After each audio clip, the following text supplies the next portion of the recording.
नमस्ते साथियों, सशक्त भारत से मैं डॉक्टर आर के वर्मा। शेयर सब्सक्राइब की विनती के साथ आज 1 नवंबर है, एकादशी का दिन। आज बात कर लेते हैं कि 6 तारीख को क्या होना है बिहार चुनाव में।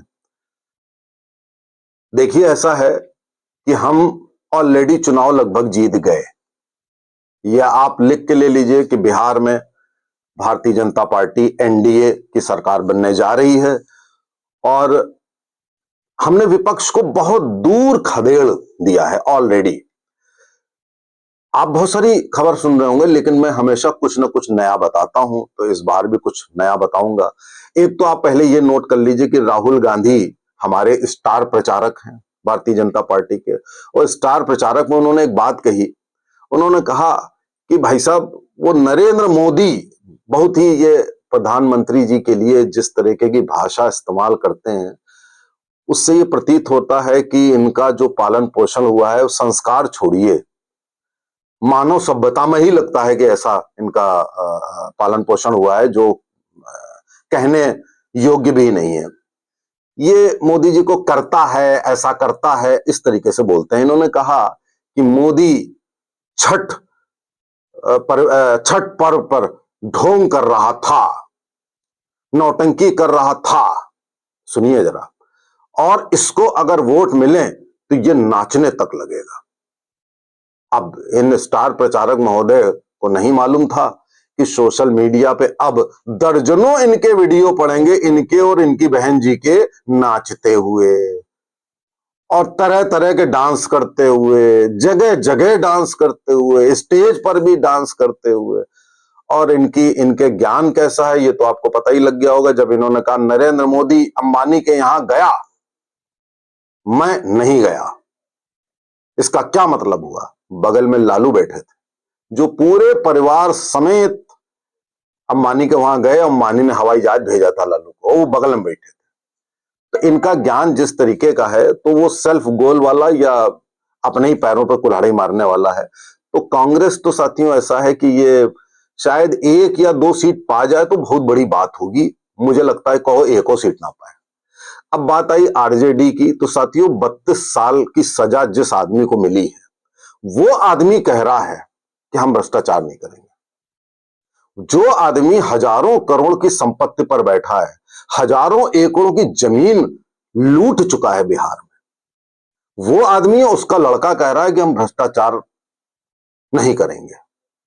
वो आदमी जो माफियाओं को टिकट दे रहा है, जो बड़े अच्छे अच्छे कैंडिडेट जो उनसे टिकट मांगने गए थे उनको छोड़ करके लोगों पर तेजाब डाल के जलाने वाला, ऐसे मुजरिमों को वो टिकट दे रहा है, ऐसा व्यक्ति। और वो कह रहा है कि हम बिहार की कानून व्यवस्था ठीक कर देंगे। मतलब ये तो बड़ी अजीब सी बात है कि, और यही आदमी कह रहा है जिसने लोगों की जमीन हथियाली नौकरी देने के एवज में, जिसने बतौर रेलवे मिनिस्टर जिस जिसको नौकरी दी अपने रिश्तेदारों को, उन तक की तनख्वाह कहते हैं, खबरें हैं कि वो तक जमा होती थी उन्हीं के अकाउंट में, और उनको तरसा तरसा के मार डाला। ऐसे लोग जो फंसे हुए हैं कोर्ट में, ऑलरेडी सजा पा चुके हैं, अभी और सजा मिलनी है। इनको तो 7 जन्मों की सजा एक ही जन्म में मिल जाएगी। 32 साल क्या, अभी 100-200 साल मिल जाए। और ये कह रहे हैं हम हर परिवार को एक नौकरी देंगे। अब हर परिवार को नौकरी देने पे कैलकुलेट किया गया कि 9-10 लाख करोड़ रुपए लगेंगे, जो कि पूरे भारत का बजट है। तो कहते हैं कि नहीं, होने दीजिए तब बताएंगे। यानी कि होने दीजिए का मतलब तब तक बिल्कुल आउट ऑफ द बैग मामला हो जाएगा, नहीं करेंगे क्या बिगाड़ लोगे, तो कुछ लोगों को दे देंगे, क्या बिगाड़ लोगे। साथियों, जो लोग कह रहे हैं कि बिहार के जंगल राज की बात करते हैं, मैं कहूंगा जंगल राज में तो फिर भी कुछ नियम कानून होते हैं। जंगल राज में भी कहीं पर आपको दया दिख जाएगी, कहीं पर सौहार्द दिख जाएगा। और जंगल राज में भी कोई जानवर दूसरे जानवर को तभी खाएगा जब वो बहुत भूखा होगा। अगर वो भूखा नहीं होगा तो वो 2 ऐसे जानवर, कहिए शेर और कहिए हिरन, वो दोस्त हो जाएं आपस में। तो इसलिए जंगल राज कहने से मुझे थोड़ा बहुत वो है कि जंगल राज नहीं, वहां पर ऐसा राज था, दरिंदों और वहशियों का राज था। आप सोचिए कि किस तरीके से लोगों की जाति पूछकर उनको मारा जाता था, और कैसे मारा जाता था, जिहादी स्टाइल में। मैं पढ़ रहा था कि भूमिहारों को किस तरीके से उनके हाथ बांध कर और गलत सूचना देकर घर से बाहर निकलवा करके, और उसमें से कुछ अपने स्वजाति लोगों को अलग करके और उनके हाथ बांध करके उनका गला रेत दिया गया। जिहादी लोग ऐसा करते हैं। जो आप सूडान उदान में सुनते हैं, जो कांगो सूडान, वो जो मिडिल ईस्ट के जो कंट्री है, मुस्लिम कंट्री, वो काम बिहार में करते थे। ये बात तो सबको मालूम है कि लड़कियां बाहर नहीं निकल सकती थी, और कोई अगर किसी ने कार खरीदी तो कमीशन दो, अगर किसी ने मोटरसाइकिल खरीदी तो कमीशन दो, और आपके वहां शादी हुई तो सारे शोरूम आपने सब कारें निकलवा ली, सब तहस नहस कर दिया, क्या क्या नहीं की। ये सब तो बिल्कुल आम बात है। मैं यहाँ पर जो ये रंगदारी वाला जो मामला होता था, जिसमें डॉक्टरों को किडनैप किया जाता था, बिजनेसमैन को किडनैप किया जाता था, और रंगदारी तय होती थी मुख्यमंत्री आवास में। कई बार ऐसा होता था कि पता चला वो कोई डॉक्टर साहब वो पहुंचे मुख्यमंत्री आवास में, देखा उनकी गाड़ी खड़ी है, उन्होंने कहा साहब हमारी तो गाड़ी यहाँ खड़ी है, कहने तो कोई बात नहीं, इसको इतना पैसा दो, ले जाओ गाड़ी। इस तरीके की कहानियां कहानियां नहीं, वास्तविकताएं हुआ करती थी। और बिहार का राज ऐसा हो गया था साथियों, जो आप मिडिल ईस्ट में कुछ कंट्रीज का क्रूर शासक, जो शासन हमास हमास वाला, उस टाइप का शासन हो गया था। और जो जो किडनैपिंग और रंगदारी अगर आप सोचें कि कुछ विशेष लोगों की होती थी, आदमियों की होती थी, तो आप गलत हैं। मतलब औरतों की होती तो गलत है। लड़कों की किडनैपिंग होती थी। किन लड़कों की? जिनकी नई नई नौकरी लगी हो। अब ये बड़ी हास्यास्पद बात है, आप कहेंगे कि नई नौकरी लगे हुए लड़कों की किडनैपिंग किस लिए होती थी? साथियों, शादियों के लिए लड़के किडनैप होते और किडनैप करके उनकी जबरन शादी करवाई जाती। मेरे एक रिश्तेदार, उनका ट्रांसफर बिहार में हुआ, वो अध्यापक थे। उन्होंने जाते ही अपना स्टेटस वहां हर जगह लिखाया कि वो विवाहित हैं, अभी लाएंगे पत्नी को। वहां जब तक रहे तो वह विवाहित हैं। अगर उन्होंने कहा अगर मैंने किसी से कह दिया कि मैं अविवाहित हूं तो मेरा आज ही मुझको किडनैप कर लिया जाएगा और किसी से शादी करा दी जाएगी, और अगर उसके बाद मैंने कहा कि मैं नहीं वो करूंगा तो सीधे रिवॉल्वर रख के गोली मार दी जाएगी। तो आप जरा सोचिए कि बिहार जो वो 90s में 1990 से 2005 के बीच में जो बिहार की हालत थी, आज भी है। आज भी वो अपनी जो चुनाव सभाओं में वो कह रहे हैं कि कट्टा सटाई के और मार देव और ये कर देव, ये सब उनके गाने बज रहे हैं। भैया को आवे देव तो कट्टा सटाए के तुमका रंगदारी के लिए ले जा, इस तरीके के गाने बज रहे हैं। तो आप ये मत समझिए कि वो 90s का दौर था तो आज ये दौर नहीं। आज भी वही मानसिकता है। वो लोग बैठे हुए हैं कि भैया को बस आने दो, भैया माने तेजस्वी को आने दो, उसके बाद भैया जंगल उसके पहले आ गया। अभी से मर्डर और वो सब शुरू हो गए, गोलीबारी मर्डर शुरू हो गया। उनको ऐसा लग रहा है कि भैया आ गए तो वो सब शुरू हो गया। तो ये तो रहा हाल ऐसे लोगों का कि आप सोचिए कि जैसे कोई ठग होता है या कोई बदमाश होता है, डाकू होता है, वो आके सबसे पहले साधु होने का ढोंग करके किस तरीके से आपको लूटता है, मारता है। वो चीज बिहार में तेजस्वी गैंग द्वारा हो रही है, लालू गैंग द्वारा हो रही है। और ये कोर्ट के बाहर कैसे आ जाते हैं भैया, ये तो यही जाने किस तरह से आ जाते हैं। और इनको यार बड़े बड़े लोग भैया इनको हवाई जहाज से बुलाते हैं अपने फंक्शनों में।